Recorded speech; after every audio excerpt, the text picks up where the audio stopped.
Hey everybody, this is Charles Kelly. I've been vlogging and blogging since 2016, and the reason why I started that is because I published a book, Thanks for the Memories, A Cigar Lover's Journey Through Smoke and Ash. What inspired me to write that book was I collected all of the Cigar Aficionado Top 25 cigars, the 2013 list, smoked them, and what I started off doing was doing my own notes and comparisons and comparing them to the notes that Cigar Aficionado had published on them, and then began writing about my experiences with the cigar, and that's what turned into a book. Well, fast forward to 2017. I've smoked a lot of cigars every year, but one of the things that I find is I'm asked my opinion on a lot of cigars every year. So what I've decided to do for the first time is put together my list of my favorite cigars. Now, of course, I don't smoke as many cigars as all the pundits with magazines and things like that do, and I don't have a cigar shop, and it's very expensive. But I've decided to take a shot at it. So here's my favorite things of 2016. Next on the Lancer Life.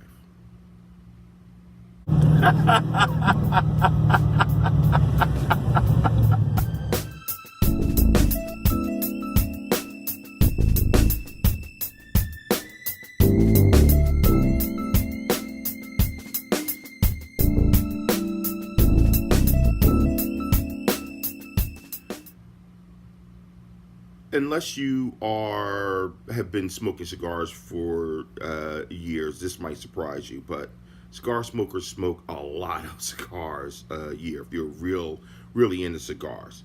I would say during summer months, I smoke somewhere between 2 cigars to 3 cigars a day. If there's a big function going on where I'm outdoors at a picnic or barbecue or tailgating, I may crank up to 4 or 5. Typically, I smoke in my car. I smoke on my way out to some place, and I smoke on my way back to some place. Typically, that would be going to work or something like that. So there's 2 right there, and then depending on where I'm going, smoke 1 there. I also frequent a lot of the cigar shops in the area or wherever I happen to be. So when you add that up, over 365 days, that can add up to a lot of cigars. Now, I don't smoke every day, and I don't smoke inside my home, but you get a lot of cigars. So I've had an opportunity to get a wide variety of cigars. So there are a number of reasons why a cigar doesn't make my blog or vlog. First and foremost, if it's a terrible cigar, I'm not going to waste the time and effort and energy to take a photo and write an article about an absolute crappy cigar. I'm just not going to do that. Another reason why it doesn't make the blog or the vlog is because I might enjoy it so much, I actually forget to take a photograph of it. And without a photograph or a video, there's nothing to put on the blog or vlog. In many cases, I'll smoke a cigar, I'll like it, then I go back out, I'll purchase a photo and and take a video of the cigar, and I'll put it on one or the other. Usually I put it on both. Another reason, though, is I might have a cigar, and it might taste good, and might look good, might be damaged. You'll see where there are a couple of videos that I've done where the foot is damaged, or the cigar might be a little cracked on the wrapper because I've had it for so long, and cigars don't travel really well. So those are some of the reasons why a cigar might not make my list. So without further ado, here are the big fella's favorite cigars, and most importantly, why they're my favorite cigars. Okay, so coming in at number 10 on my list was the number 1 cigar from the list published by Cigar Aficionado for 2016. That cigar, the number 1 cigar of 2016, was the Lafleur Dominicana Andalusian Bull. The Andalusian Bull was the first cigar that I've had that I know of that featured Pellet de Oro tobacco. Pellet de Oro is a Spanish word for hair of gold, and what it is a Cuban seed that's now grown outside of Cuba. Great, flavorful, fruity, smoky tobacco, and I mean really smoky, but highly susceptible to blue mold. So a lot of Pellet de Oro that is grown is actually trash because you can't use it. So that makes it very rare and very expensive. At number 9, I'm going to do something different and just put a group of cigars in there. And for this one, I'm going with everything that my man Jeff Pearson from Pearson Jeffrey Cigars makes. I've had the pleasure of knowing Jeff for a little over a year. He's got a great shop in Seacane, Pennsylvania, which is a suburb of Philadelphia. He puts together some fantastic cigars. The cigar manufacturer that he goes to produce the cigars is a well-known manufacturer of high-quality cigars. If I told you the name of the place, you'd go, oh yeah. But he's done a number of different cigars that I really enjoy. And part of the reason why I think it's important to put this in here is if you find a house blend cigar or locally produced cigar, if you like it, it's because it's probably really good. So don't rule out or don't neglect a cigar or don't discount a cigar simply because it's not one of the well-known and most famous brands and labels. So I put Pearson Jeffrey's cigars in here because they are excellent. The one I'm showing you right now is his Perfecto Toro, and this one has a blend of 3-year-old Habano Claro sun-grown wrapper, Nicaraguan binder, and a mix of Dominican and Nicaraguan filler. It's got a Spanish Rosado wrapper, and it is a very good cigar. Again, one of the reasons why I priced or ranked it low was because they're fairly pricey, but they're fairly pricey because they're worth it.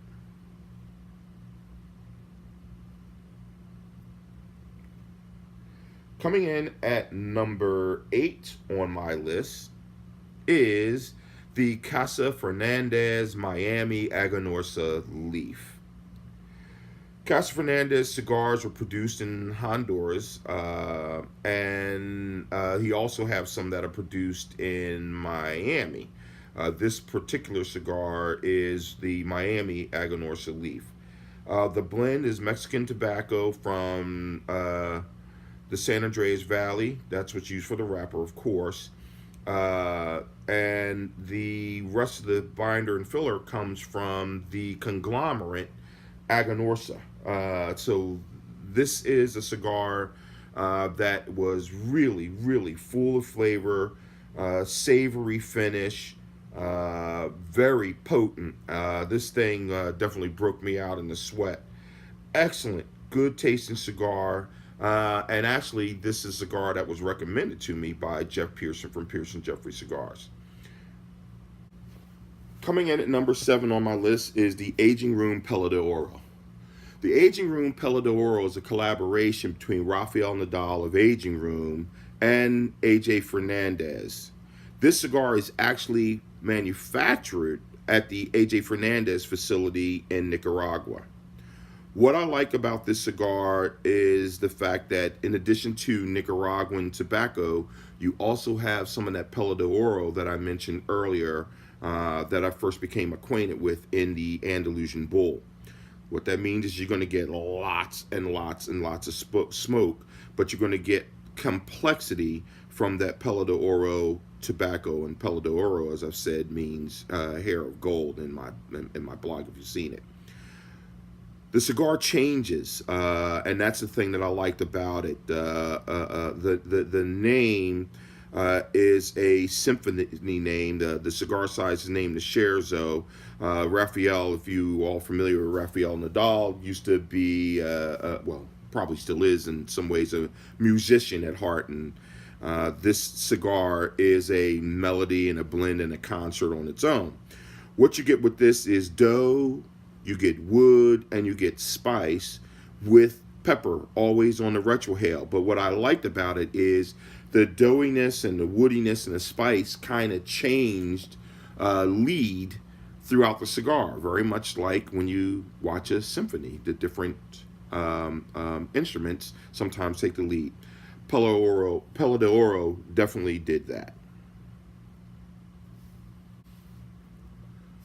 Coming in at number 6 is the kristoff-corojo-limitada. I really like Christoph cigars, but this one is without question my favorite. This cigar gave me eye-popping cinnamon and spice. The Nicaraguan Habano binder and the Nicaraguan Habano and Dominican Habano fillers just gave me a punch of cookie spices. Tasting it, it reminded me of spice wafers that you have at Halloween, if you remember your days as a kid.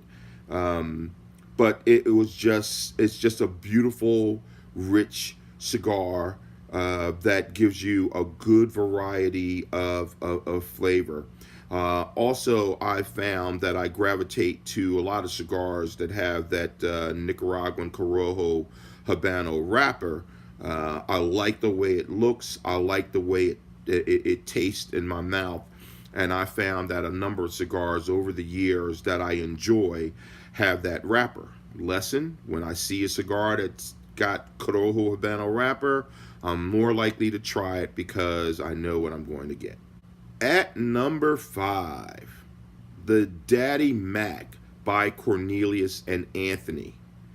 So, I had never smoked anything from Cornelius and Anthony until this past year. And this Daddy Mack was absolutely outrageous. It combines tobacco from 3 different countries. It's got a Brazilian wrapper. I love Brazilian wrapper. Binder is from Ecuador, and it has filler from Nicaragua. It only comes in 4 sizes: a Robusto, a Gorda, a Toro, and a Corona Gorda. These cigars are assembled in the La Zona factory in Nicaragua. I call that the laboratory for Eric Espinosa, who I just really think is one of the coolest guys I've ever met in the cigar industry. La Zona has produced a number of award-winning cigars. I would tell you, if you find a cigar that was produced in La Zona, probably worth getting your hands on and enjoying. What did I like about this cigar? Cotton candy. Can you imagine smoking a cigar that gave you full body, a knock upside your head retrohale, and a cotton candy feel, a cotton candy taste? This is the cigar that absolutely delivers on that. Number 4, the CAPO Lo. Lots of reasons why I like this cigar. Number 1, the price point. This cigar in the Corona size can be had for as low as $6. That means you can enjoy a lot of them. And in fact, it's probably the cigar I've smoked the most of in 2016. But the blend, listen to this, very simple. Ecuadorian Habano wrapper, Nicaraguan binder and filler. That's it. Comes in 3 sizes at the time. A 7x48, a 5x5x44, and a 5x52. That's it. But the magic is in the fermentation. So the Pilon is named after the way the Piloneros stack the tobacco for fermentation. In this case, they stacked them in circular layers called pilons as opposed to stacking. This process dates back to 1800s in Cuba, and it's very time consuming and a little more expensive, which is why it's not done that often. But the result, absolute amazing cigar. I got hints of cocoa in the retrohale with some black pepper. But once I got past that first third of that cigar, I got the flavor profile of sauteed buttered mushrooms. I could not stop smoking that cigar. Coming in at number 3 on my list is the fantastic 1502 XO by Global Premium Cigars. Not much is known about this blend except that some of the Nicaraguan tobacco, it's a Nicaraguan Puro, is aged 18 years. This is a pricey stick if you can find them now. I purchased mine for about 18 bucks. This cigar is almost 2 cigars in one. There's one you get on your regular draw, completely different one on the retrohale. This thing starts off fruity, very unmistakable. I later identified it as raspberry. Black pepper that turns to cayenne pepper, a little bit of cocoa. But what I enjoyed most about this cigar was how it became very creamy. In fact, I described it as a chocolate souffle. This cigar was absolutely worth the price. If you see this cigar out there in cigar land, you must pick it up and try it.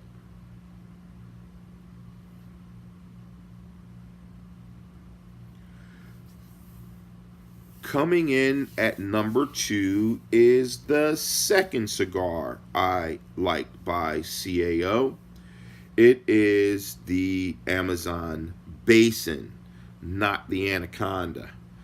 I had this cigar fairly early in the year.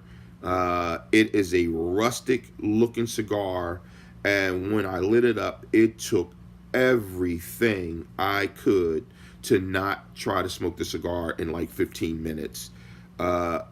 It had such a dynamic flavor profile. It changed repeatedly while I smoked it. The Amazon Basin has a wrapper that's Ecuadorian Sumatra. The binder is Nicaraguan. The key tobacco in it that gives it that Amazon Basin name is the Brazilian Braganca. It's a tobacco leaf that's harvested once every few years in a very remote region of the Amazon forest. Part of the reason why is because for several years, the part where it's harvested is actually underwater. So when the water recedes, you can harvest and grow tobacco in that rich soil that has all the deposits from the Amazon River.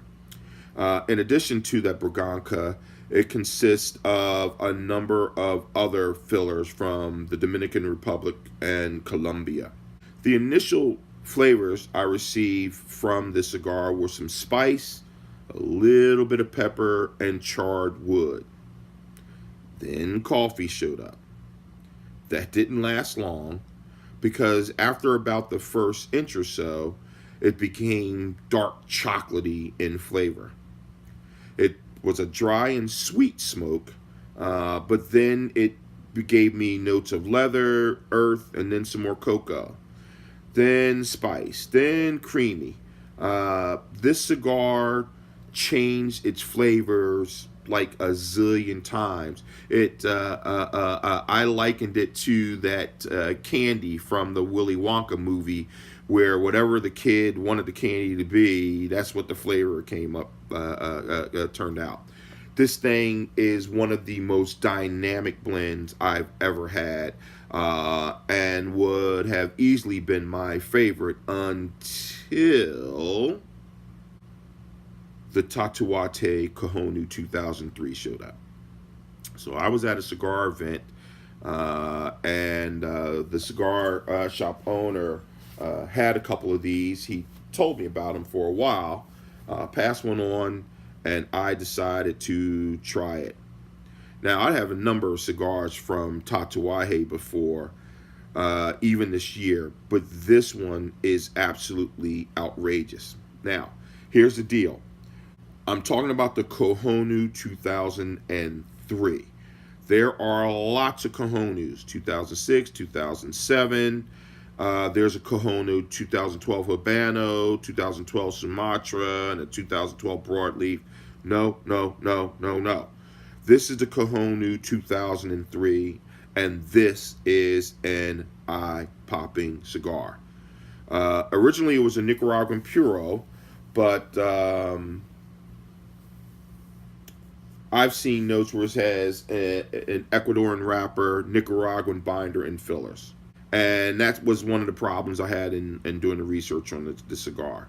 The notes on this thing were just all over. The initial flavors that I got from this cigar was floral and earthy notes.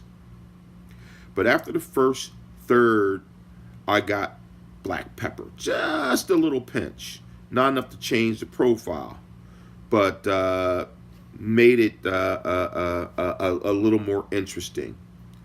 But farther on down on this cigar, the unmistakable flavor of vanilla ice cream, and not vanilla bean, vanilla ice cream, because this cigar was the definition of creamy for me. The Kohonu 2003 was my favorite cigar of 2003. In compiling my list, I had a number of different reasons and factors for why I rated the cigar. Most importantly for me is how unique the flavors are. There are thousands of cigars out there, and if I pick up 10 cigars that taste the same, well, the only thing I'm worried about is price, number one, and then will the Joker fall apart on me when I smoke it, right? So no big deal there. What I use to determine a standout cigar is uniqueness in flavor. Once I get uniqueness in flavor, how does the cigar smoke? And lastly, what's the price point? That's why the Pilon is ranked so high for me. It is a marvelous cigar, but it was my summer cigar. I smoked 2 of those a day easily because the price point was right and the flavor was good. I'd stack that cigar up against any of the cigars I smoked. But the others were very unique. The Kohonu, hard to find. Global Premium Cigars 1502 XO, that is really, really hard to find. Andalusian Bulls, once those things hit number 1, they were snapping up off the shelves like crazy, but it's got a very high price point. So, taste, like beauty, is in the eye of the beholder. Thanks for joining me in 2017, and who knows, maybe we'll put a list together of our favorite cigars from 2018, which means I'll be doing this again in January of 2019. Thanks for joining. Please subscribe to the channel. Please get over to the blog. Peace and a bucket of grease.